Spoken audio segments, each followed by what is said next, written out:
It's the start of spring, and with the weather being very unpredictable here in the Eastern Cape, I'm almost sure the cold will not be hiding as we are off to explore another SANPARK, Camdeboo National Park. But first, stop over at Bedford for a old school breakfast at a lovely little place called the Oda for Brick, which translates to the old factory, which is quite suited for today, seeing that we've got old folk with us, being Father Bruce and dear Mother Marietta from Cape Town visiting us for the weekend, or we've got my mom with us for the weekend, so just a quick little stop over here at the Oda.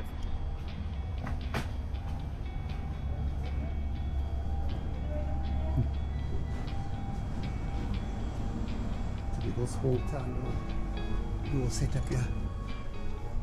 And my love, these are all the old people. No, not old people. We're not old, really. No, we're not. No. What are we? We recycle teenagers. Yes, thank you. And after all of that and having a great breakfast, it was straight back to our road trip.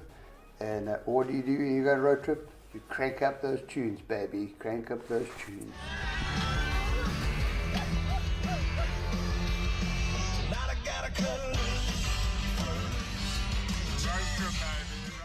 Yes, and after a very exciting road trip, we finally reached our destination, and it was time to go footloose around the park and explore and see what it had to offer.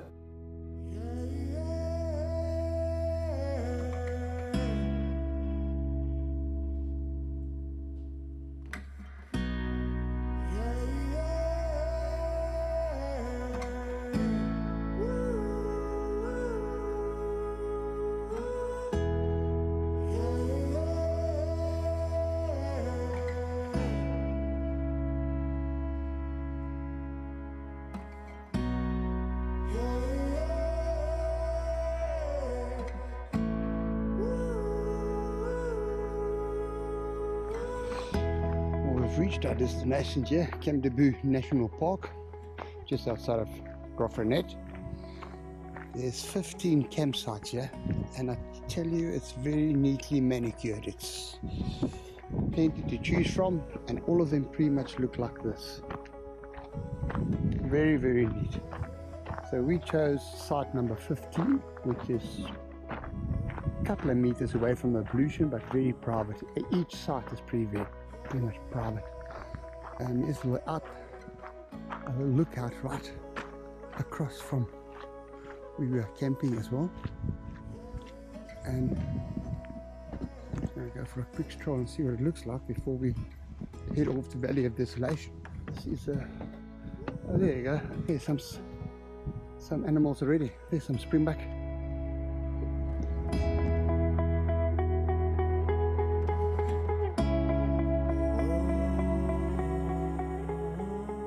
To Valley of Desolation, and the missus is taking it extremely slow. At least he's in the car this time and not with the tackies in front, which is a bonus. Let's see how long that'll last. Yeah, no.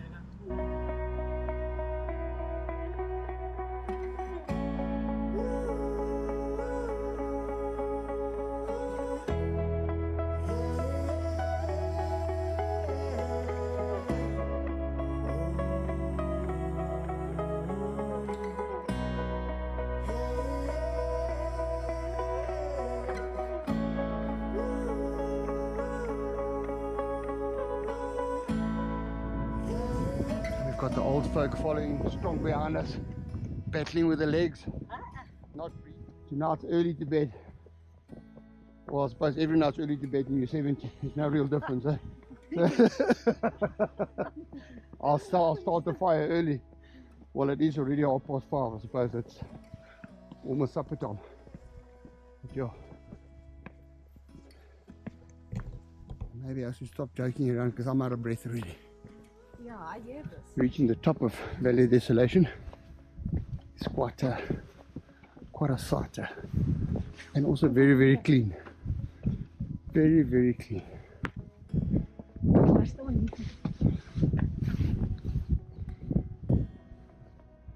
Pictures looks like they just glide from the rock.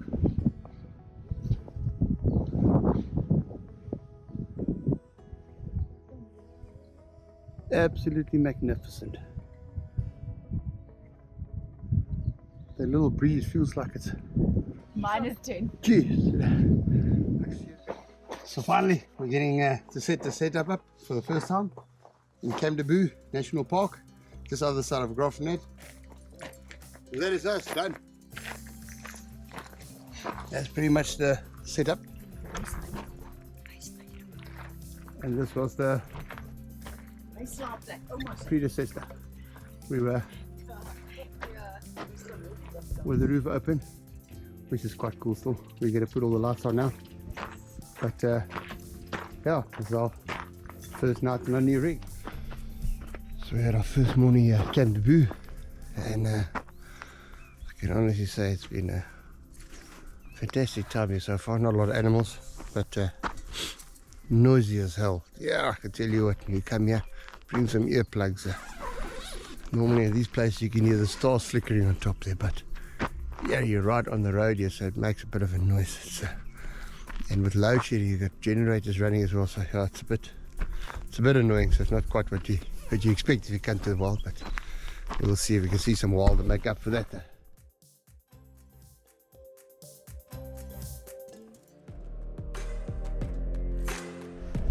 So we're at Kudu's Kloof, and they say the road's quite corroded, but we're going to go see what it's like. And so far we've seen more animals in this side of the park, here by Valley of Desolation, than we did in our Camdeboo National Park actually. So maybe we just got the timing wrong, but we've seen some hartebeest here, some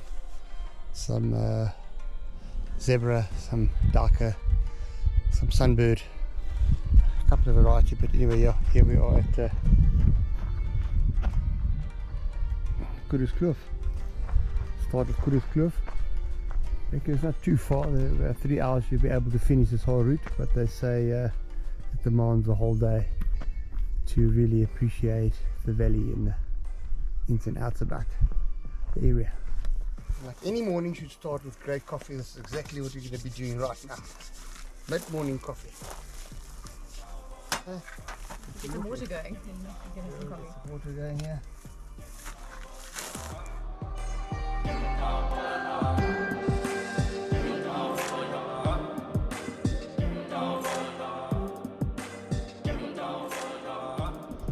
So we decided to stop quickly and deflate the tyres here. It's getting a little bit rocky, and I'm running about 2.2 bars, so we're going a little bit lower. But while we're doing it, my mother just noticed something interesting here on the vegetation. What is that? What's that? Soutslaai. Ken ek dit van Namakoland. Ja? Ek weet nou nie wat is dit in Engels en dit nie, maar ja, jy kan jou hande was daarmee. Hy's uit 'n dikker blaar ook by ons. En hy maak skoon, ek het al my broek nou vuil was en dit of wat ook al. Oh, so. Ja. So of jou En dat is giftig nie. Nee, dis nie giftig nie. En dat is taai. Glad nie voel. Glad nie taai nie. So dis soutslaai. Now, since I've been watching this YouTube events of all these guys doing this overlanding, I must be honest, I picked up on one of the nice gadgets they use, and it's called this Indiflate. And man, it works like a you can pretty much do 2 tires at the same time, either inflate them or deflate them, which makes things a hell of a lot easier and also keep them even. As simple as that. Thank you very much to the guys that market and advertise all these gadgets for dummies like myself that actually needs clearly education like that. So big up to you guys. And with the technical side out of the way, it was off to some rock rolling and slow crawling to the top of the mountain.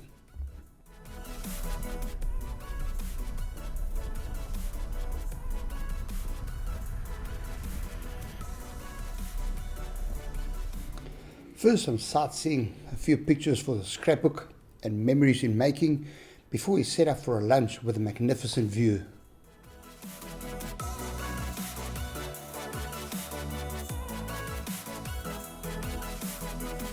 Having a booty roll and some chakalaka. Tell you what, nothing better than or it used to be better, obviously a fire, but we'll have that tonight. Oh, koningskos, yeah.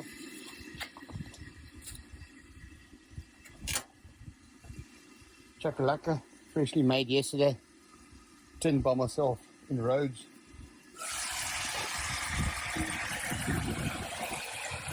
Gourmet lunch.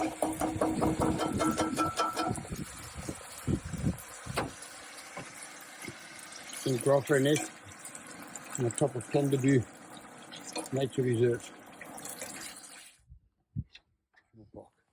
Cheers, chaps. Let's eat.